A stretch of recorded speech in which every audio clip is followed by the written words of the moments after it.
আসসালামু আলাইকুম। Test with Shirin channel থেকে সবাইকে স্বাগত জানাচ্ছি থাই স্যুপ রেসিপিটি দেখার জন্য। থাই স্যুপ রেসিপি খুবই সহজ একটি রেসিপি, যেটা সবাই খুব সহজেই ঘরেই তৈরি করে নিতে পারেন। থাই স্যুপ অধিকাংশ জনেই পছন্দ করেন। এই থাই স্যুপ যদি ঘরে তৈরি করেন তাহলে স্বাস্থ্যসম্মত এবং খরচ কমে করতে পারবেন এবং স্বাদও অনেক বেশি হবে। চলুন তাহলে দেখে নিই। থাই স্যুপ তৈরি করার জন্য প্রথমে 250 গ্রাম চিকেন ব্রেস্টের লেগের অংশ নিয়ে ছোট ছোট করে কেটে নিয়েছি। আর চিংড়ি মাছ নিয়েছি 120 গ্রাম। মাঝারি চিংড়ি নিলে ভালো হয়। আমি এখানে একটু বড় সাইজের চিংড়িটা নিয়েছি। আমার কাছে মনে হয় মাংস চিংড়ি স্যুপ রান্নার সময় একসাথে দিলে সিদ্ধ কম হয়। এটা আমার ব্যক্তিগত ধারণা।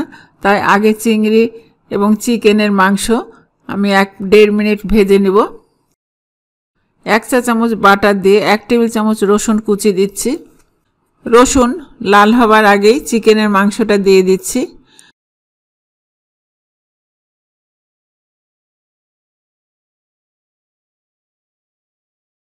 অল্পক্ষণ নাড়ব, বেশি সময় নাড়লে মাংসটা শক্ত হয়ে যাবে এবং চিংড়িও শক্ত হয়ে যাবে। চিংড়িগুলো দিয়ে দিচ্ছি। 1.5 মিনিট নেড়ে চুলা বন্ধ করে দিচ্ছি। এবার থাই স্যুপের জন্য একটা ফ্রাই প্যানে নিচ্ছি 3টা ডিমের কুসুম, 1 cup tomato ketchup, 1/2 cup Thai red chilli sauce,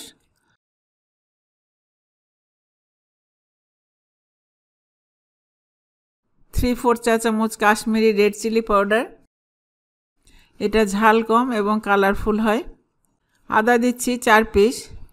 এখানে থাই আদা আপনারা যদি কেউ দিতে চান, আপনারা যদি পান তাহলে দিতে পারেন। আমার কাছে নাই বলে আমি এখানে নর্মাল আদা দিয়ে করছি। লবণ দিচ্ছি 1 টেবিল চামচ, সয়া সস দিচ্ছি 1.5 টেবিল চামচ, দিচ্ছি 1 টেবিল চামচ লেবুর রস, চিনি দিচ্ছি 1 টেবিল চামচ।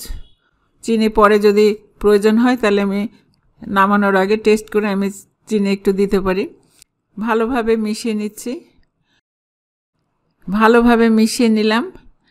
কর্নফ্লাওয়ার 3 টেবিল স্পুন এবং পানি 6 টেবিল স্পুন দিয়ে আমি মিশিয়ে এটা গুলিয়ে নিয়ে দিয়ে দিচ্ছি। কাঁচামরিচ দিচ্ছি 5টি। লেমন গ্রাসের নিচের অংশে বেশি ফ্লেভার থাকে, পাতায় কম। সব সহ দিচ্ছি। এখানে চিকেন স্টক দিচ্ছি। এখানে পানি ব্যবহার করলে ভালো হবে না, থাই স্যুপের পারফেক্ট টেস্ট আসবে না। থাই স্যুপ করলে চিকেন স্টক আপনাকে দিতেই হবে যদি আপনি টেস্টি করতে চান। 250 গ্রাম হাড়সহ মাংস লবণ বাদ দিয়ে, আদা 3 স্লাইস 1 ইঞ্চি পরিমাণ আর রসুন 4 কোয়া দিয়ে প্রেসার কুকারে আধা ঘন্টা সিদ্ধ করে নিয়েছি। এটা আগের দিন করে ফ্রিজে রাখতে পারলে আপনাদের ভালো হয়।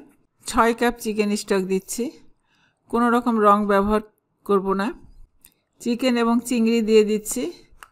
চিকেন এবং চিংড়ির কাঁচা ফ্লেভার থাকছে না, প্লাস টেস্ট বাড়বে মাখনে যেহেতু রসুন দিয়ে ভেজে নেওয়ার কারণে। এবার চুলায় মিশ্রণের কড়াই চাপিয়ে দিলাম।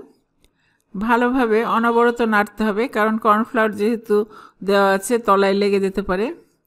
মিডিয়াম লোতে আমি এটা রান্না করব। রঙটা কত আকর্ষণীয় হয়েছে দেখেন। এই রং ছাড়া অন্য রং হলে বুঝবেন যে এতে রং মিশানো আছে।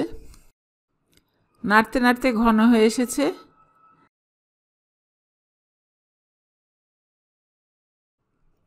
আপনি ঘনত্বটা খেয়াল করে এটা নামিয়ে নিচ্ছি। লবণ দেখে লবণটা তার আগে চেক করে নিচ্ছি। টেস্ট করছি চিনি লাগবে কিনা। চিনি আমি এখানে 1/2 চা চামচ দিচ্ছি।